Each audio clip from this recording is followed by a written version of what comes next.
मेरे प्रिय मित्रों, नमस्कार। फ्रेंड्स, कुछ दिनों पहले सुप्रीम कोर्ट का एक बहुत ही व्यावहारिक आर्थिक निर्णय आया था। मैंने यहाँ दो शब्दों का इस्तेमाल किया है, व्यावहारिक आर्थिक निर्णय। यानी कि सुप्रीम कोर्ट ने जो निर्णय दिया अर्थव्यवस्था के क्षेत्र में था, यानी कि यह इकोनॉमी सब्जेक्ट का हिस्सा है। और सुप्रीम कोर्ट ने बहुत ही व्यावहारिक निर्णय दिया, यह उससे भी ज़्यादा महत्वपूर्ण है, क्योंकि देखिए, जो सुप्रीम कोर्ट या हाई कोर्ट या कोई भी कोर्ट हो, वे किस आधार पर निर्णय देते हैं? जो कानून उनके समक्ष उपलब्ध हैं और जो साक्ष्य उन्हें मिले हैं। और इसमें एक बड़ी बात यह भी है कि सुप्रीम कोर्ट ने पहले कोई निर्णय दे दिया और बाद में फिर सुप्रीम कोर्ट ने अपने ही दिए गए निर्णय को बदला। और इसलिए बदला क्योंकि उसे लगा कि वह जो पहले का निर्णय था, ठीक है, कानून के हिसाब से सही हो सकता है, लेकिन वो व्यावहारिक नहीं है। और निर्णय जो है कहीं ना कहीं व्यावहारिक भी होने चाहिए, समाज या लोगों के हित में होने चाहिए।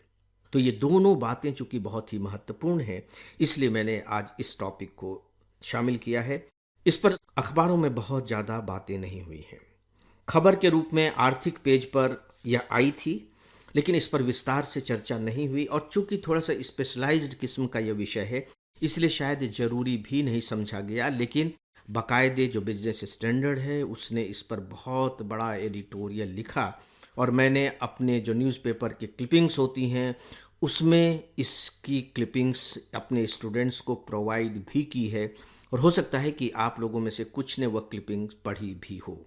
लेकिन मैं ये जानता हूँ कि अगर इकोनॉमिक्स की आपकी बहुत अच्छी बैकग्राउंड नहीं है, बैकग्राउंड कहने का मेरा मतलब है कि अगर आपने बीए में इकोनॉमिक्स नहीं लिया है, एमए इकोनॉमिक्स से नहीं किया है, तो शायद इसे समझने में थोड़ी सी दिक्कत हो सकती है। पूरी तरह नहीं, लेकिन थोड़ी सी दिक्कत हो सकती है। हाँ, यदि आप थोड़ा सा भी हाथ पैर मारेंगे, इसके साथ थोड़ा अधिक समय गुजारने का निर्णय ले लेंगे, तो इस समस्या का भी समाधान हो जाएगा। फ्रेंड्स, एक सूचना है कि हम आईएएस के लिए बहुत सारा उपयोगी कंटेंट अपने इंस्टाग्राम पर पोस्ट करते रहते हैं। इसके लिए आप हमारे इंस्टाग्राम को ज़रूर फॉलो करें। साथ ही हमारा एक टेलीग्राम चैनल भी है, इस पर हमारे आपको सारे कंटेंट के अपडेट देखने को मिलेंगे। इसे भी ज़रूर फॉलो करें। इन दोनों के लिंक नीचे डिस्क्रिप्शन में दिए गए हैं। तो दोस्तों, आइए अब इस टॉपिक को समझते हैं। एक कंपनी है, काफ़ी फेमस कंपनी है, अखबारों में इसकी चर्चा होती रहती है, Bhushan power and steel limited. Bhushan power and steel limited, BPSL. मैं इसके बहुत ही व्यावहारिक तरीके को आपके सामने रख रहा हूं। तो हुआ ये कि यह जो कंपनी थी, ये बहुत बड़े घाटे में आने लगी। ऐसी स्थिति में होता क्या है कि कंपनियां अपना ऋण नहीं चुका पाती, जो लोन लिए हुए होती हैं वो नहीं चुका पाती हैं। उन्हें ऐसा लगता है कि अगर हम कंपनी को आगे भी चलाते रहेंगे तो हमारा घाटा बढ़ता चला जाएगा, क्योंकि उन्हें मजदूरों को बकायदे सैलरी देनी है, सामान बिक नहीं रहा है या मार्केट में उसकी कीमत कम हो गई है। तो उन्हें फिर ऐसा लगता है कि यार, अब इस कंपनी को बंद कर देना चाहिए। तो जब कंपनी को बंद करने की बात होती है, तो देखिए, सामान्य तौर पर तो हम यही सोचते हैं कि भाई एक सेठ जी की दुकान है, उनकी मर्जी जब खोलें और उनकी मर्जी जब चाहे बंद कर दें। लेकिन बड़ी बड़ी कंपनियों के साथ ये नहीं होता है। उनके लिए बाकायदे रूल्स रेगुलेशंस बने हुए हैं, कानून बने हुए हैं। क्यों? क्योंकि कंपनी से कुछ तथ्य जुड़े हुए होते हैं। कंपनी ने लोन लिया हुआ है, बैंकों से लोन लिया हुआ है, उसका क्या होगा? बैंक में किसका पैसा जमा है? पब्लिक का पैसा जमा है। उस कंपनी के शेयर धारक हैं, वे भी लोग हैं, उनका क्या होगा? और इसके बाद वहाँ फिर हजारों मजदूर काम कर रहे हैं, वे मजदूर बेरोजगार हो जाएंगे। तो कंपनी अगर बंद करने का निर्णय लिया जाता है तो केवल एक मालिक की ही बात नहीं होती है, बल्कि उसमें ढेर सारे तथ्य जुड़े हुए होते हैं। तो उसकी बाकायदे एक प्रक्रिया है, वो प्रक्रिया चलती है। ठीक है। उस प्रक्रिया में दो बातें होती हैं। या तो यह है कि भाई कंपनी को बंद कर दिया जाए। बंद कर दिया जाए इसका मतलब है कि उसे दिवालिया घोषित कर दिया जाए। और दिवालिया घोषित कर दिया जाए, फिर इसकी जो भी प्रॉपर्टी वगैरह है उसको बेच बाच करके देखो कैसे कर्ज चुकाया जाएगा, क्या होगा वो देखा जाएगा। तो जब किसी कंपनी को दिवालिया घोषित किया जाता है तो नो डाउट कि बहुत से जो इससे जुड़े हुए लोग होते हैं, उनके हितों पर चोट पहुंचती है। अब इसका दूसरा रास्ता भी है। दूसरा रास्ता यह है कि इसका अब क्या समाधान है, समाधान ढूंढा जाए। तो और जो दूसरी कंपनी है उनसे बात की जाती है कि भाई देखो इस कंपनी की ये हालत है, क्या आप इसको टेक ओवर करना चाहेंगे।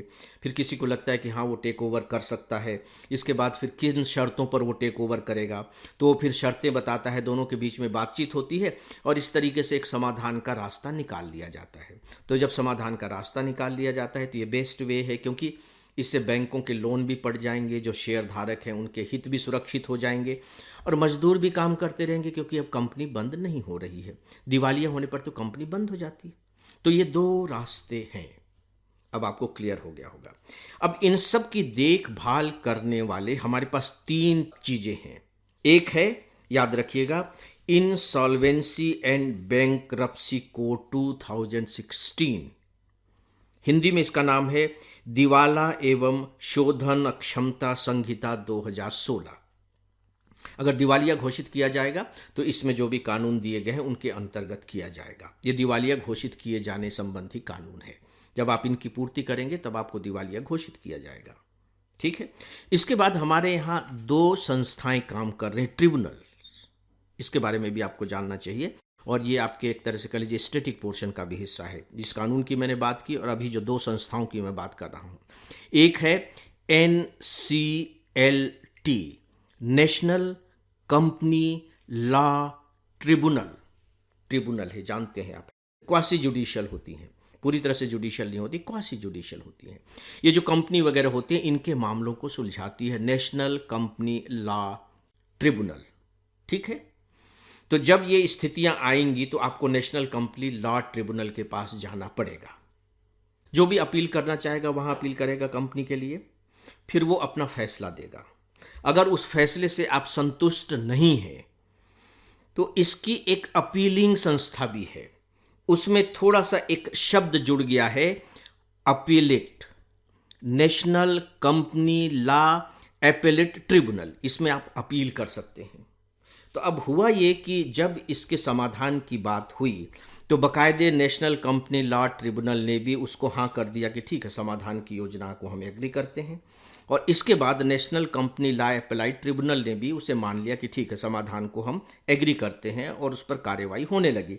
बाकायदे एक बड़ी कंपनी जिसने इसको लेने के लिए बात की थी उसने तो काफ़ी रकम इस बीच में लगा भी दिया। वो कंपनी थी जो इसका अधिग्रहण करने वाली थी, उसका नाम था JSW स्टील कंपनी, और उसने बाकायदे इस कंपनी में यानी कि Bhushan power and steel limited में 20,000 करोड़ रुपए का निवेश भी कर दिया। चलिए यहाँ तक हो गया मामला। फिर लोग सुप्रीम कोर्ट के पास पहुँच गए। तो सुप्रीम कोर्ट ने कहा कि नहीं नहीं, ये जो समाधान योजना है ये ठीक नहीं है, दिवालिया घोषित होना चाहिए और बेच बाच करके इसका मामला ख़त्म करो। अब सन्नाटा छा गया और पूरे के पूरे आर्थिक जगत में सन्नाटा छा गया कि भाई जब जो कंपनी ट्रिब्यूनल है वो उसको एग्री कर रही है, अपील में गए वो भी उसको एग्री कर रही है, लेकिन आप सुप्रीम कोर्ट में जा सकते हैं, ये नियम है, कानून है ना। अपेलाइट ट्रिब्यूनल के अगेंस्ट भी आप सुप्रीम कोर्ट में जा सकते हैं। जब सुप्रीम कोर्ट ने ये कह दिया तो अब फिर से मामला गड़बड़ हो गया। सोच करके देखिए, तो फिर से सुप्रीम कोर्ट ने इस पर विचार किया और सुप्रीम कोर्ट ने विचार करने के बाद ये फैसला किया कि नहीं, उसे बाकायदे इस समाधान योजना को लागू करने का अधिकार है। बस सुप्रीम कोर्ट ने अपने ही इसको बदल दिया और बाकायदे उसने इसमें अपनी बात कही भी है, तथ्य भी दिए। जैसे पहली बात उसने कही कि हमने जमीनी हकीकतों को समझा है, इसकी जो व्यावहारिकता है उसको समझा है, जमीनी हकीकत को समझा, और इस बात को भी हमने देखा कि जो एक कंपनी है JSW स्टील कंपनी, उसने बाकायदे 20,000 करोड़ रुपए का इसमें निवेश भी कर दिया है। तो उसके तो 20,000 करोड़ रुपए का क्या होगा। और हमारी एक संस्था है जो ट्रिब्यूनल है, उसने ऐसा करने को कहा था। इतना ही नहीं, सुप्रीम कोर्ट ने खुद कहा कि इसमें हजारों जो नौकरियां हैं वो भी दांव पर हैं। तो ऐसे में उसे कैसे सीधे सीधे दिवालिया घोषित किया जा सकता है, ये सुप्रीम कोर्ट ने कहा। दोस्तों, इसने बहुत राहत दी है पूरे के पूरे आर्थिक जगत को। अब देखिए, सवाल यहाँ उठता है कि जब इस तरह की घटनाएं होती हैं तो इसका जो इम्पैक्ट होता है बहुत एडवर्स इम्पैक्ट होता है। किसकी बात मानी जाए। ट्रिब्यूनल ओके कर रही है, अपीलिक जो न्यायाधिकरण है वो उसको ओके कर रहा है, फिर जब सुप्रीम कोर्ट में मामला गया तो सुप्रीम कोर्ट उसको गलत ठहरा दे रही है, और फिर बाद में पता लगा कि सुप्रीम कोर्ट फिर से उसे सही कर रही है। तो इससे अविश्वास का माहौल बनता है। लोगों को लगता है कि नहीं, यहाँ तो कुछ भी स्थायी नहीं है। तो जो हम फॉरेन इन्वेस्टमेंट की बात करते हैं, कैसे लोगों का विश्वास जमेगा?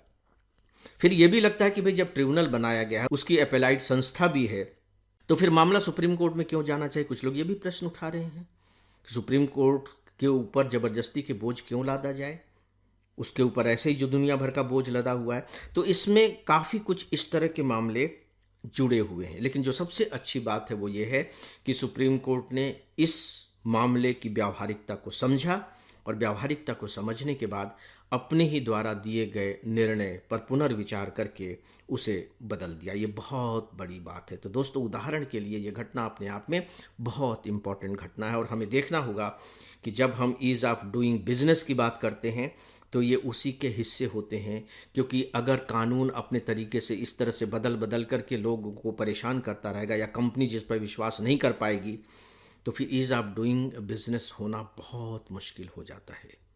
तो फ्रेंड्स, इस विषय पर बस इतना ही और आज के इस डेली ऑडियो लेक्चर को फ्रेंड्स अब यहीं समाप्त करता हूँ।